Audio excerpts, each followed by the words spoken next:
je m'appelle Eva Polya, née Albert.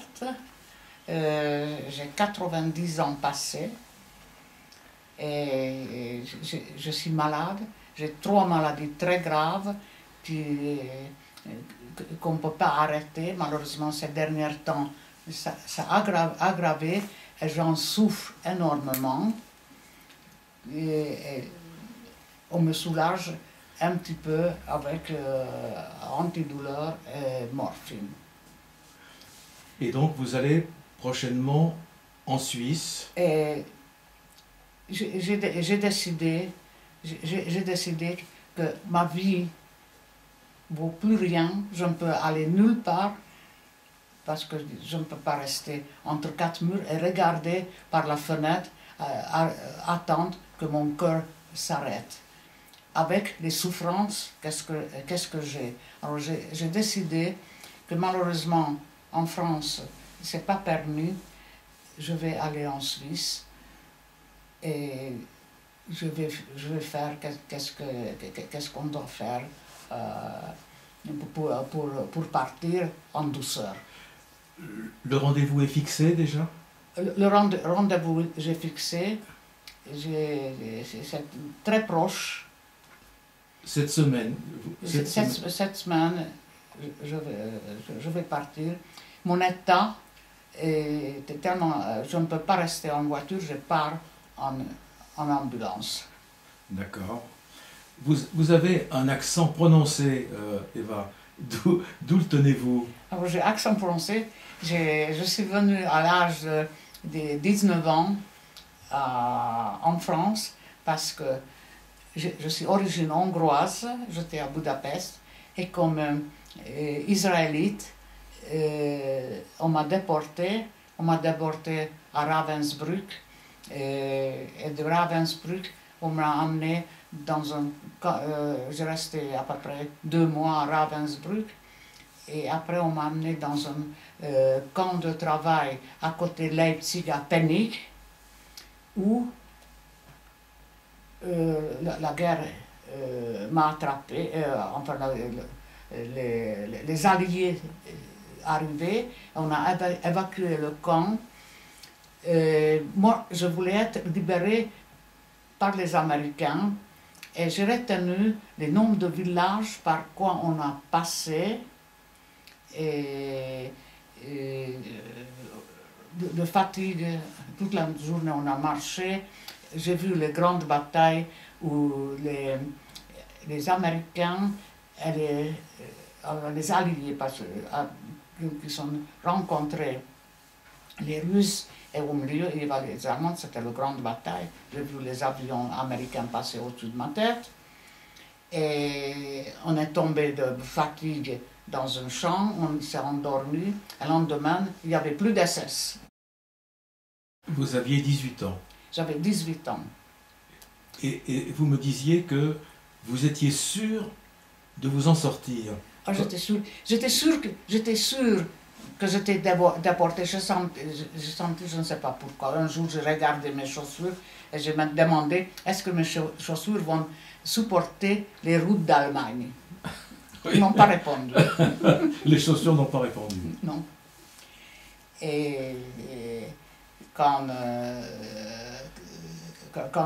j'étais libérée, et quand j'ai su qu'il y a... Je savais que Budapest était terriblement bombardée, mais après moi aussi, c'était bombardé. Et j'ai dit, bon, qu'est-ce que je vais trouver? Et je me suis rappelé que j'ai des parents en Afrique du Nord, des tantes. Là-bas, il n'y avait pas de bombardement, j'ai la chance de les rencontrer. Et j'ai demandé aux Américains que je veux venir en France. Et ils ont dit, pas de problème, ils m'ont amené. Et vous êtes venu en France. Je suis venu en France. Oui, la remarque que je voulais faire, c'est que la jeune personne que vous étiez à l'époque se bat avec l'énergie du désespoir pour survivre, et maintenant, avec la même détermination, vous dites « Je souhaite mourir à l'heure que j'aurais choisie parce que je ne peux plus supporter la dégradation corporelle et les douleurs. Et les douleurs, oui.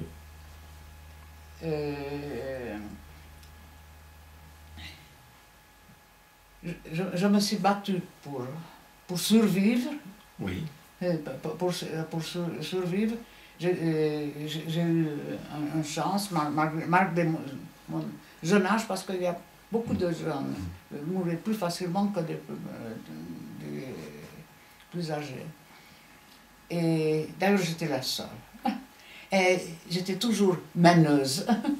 Parce que l'évacuation qu'on a fait, c'était des personnes de 30-35 ans, des professeurs de lycée, etc.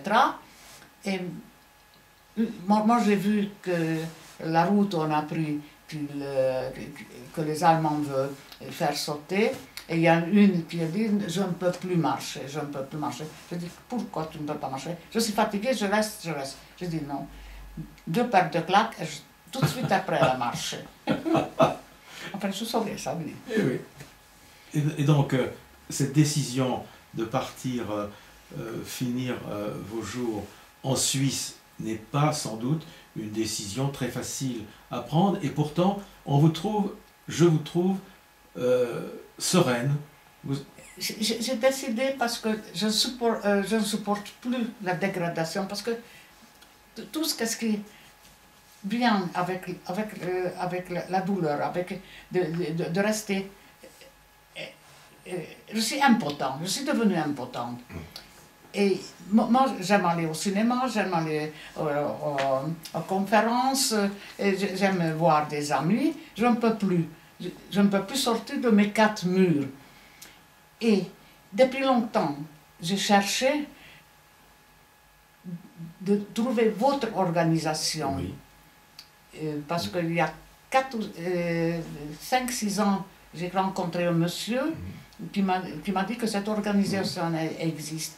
Et j'ai pu adhérer à votre organisation comme Madame Châtel, qui a amené le film sur sa mère. Oui.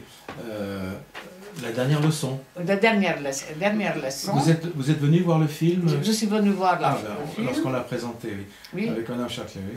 Et j'ai fait connaissance avec Madame Châtelet. Oui. Et je me suis adhérée enfin à votre association.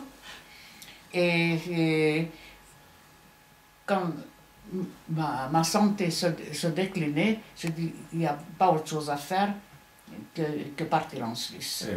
Parce que le palliative, c'est pour mourir de faim, de soif. Absolument.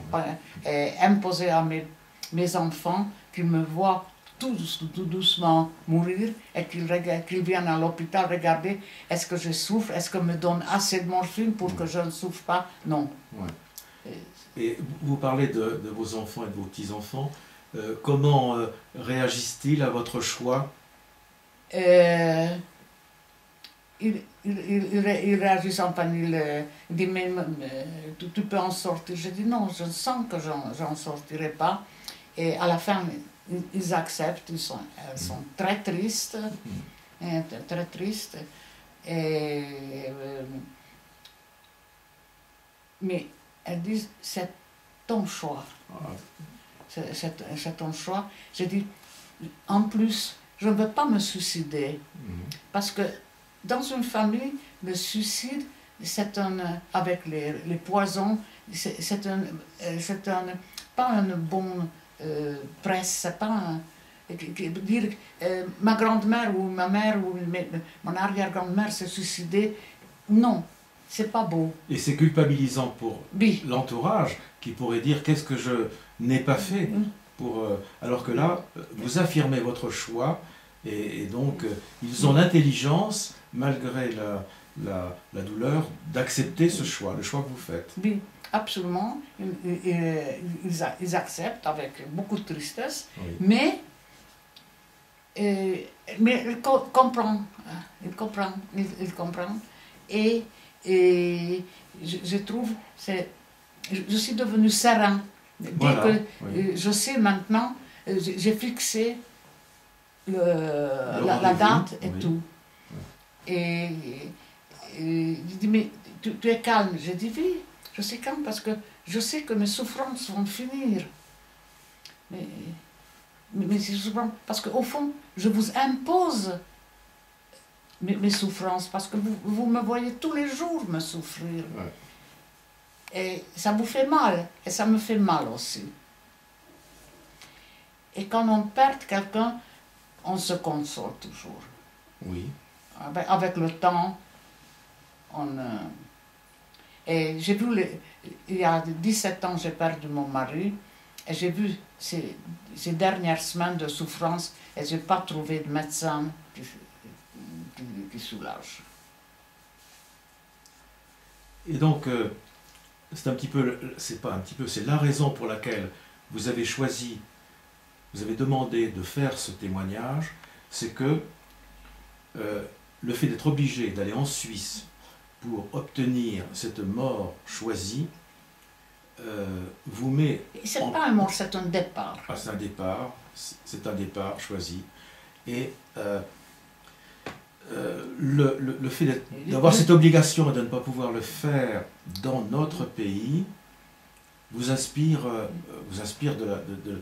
la colère. Je suis révoltée, Oui. je suis révoltée qu'on nous a promis on pourra faire en France la même chose Oui. qu'en Suisse. Oui. Et on ne nous a pas donné. Et je suis obligée d'aller en Suisse et payer pour que je m'en aille, Oui. et priver mes enfants de cette somme Oui. pour partir. C'est pas normal. Ce n'est pas normal, alors que c'était une promesse de Qui n'était pas tenue. François Hollande. François n'a pas tenu. Et qu'il n'a pas tenu. Et il a fait une chose absolument hybride Oui, c'est ça. qui ne tient pas debout. Le terme est bien choisi, c'est oui, un succès d'année, oui, c'est quelque chose d'hybride, comme vous le dites. Oui, oui. Et heureusement que j'ai ma tête, mais à partir de ma tête, rien n'existe. Et la tête fonctionne bien. Et donc, vous, enfin, c'est ce que je trouve joli, vous qui êtes adhérente de l'ADMD, là,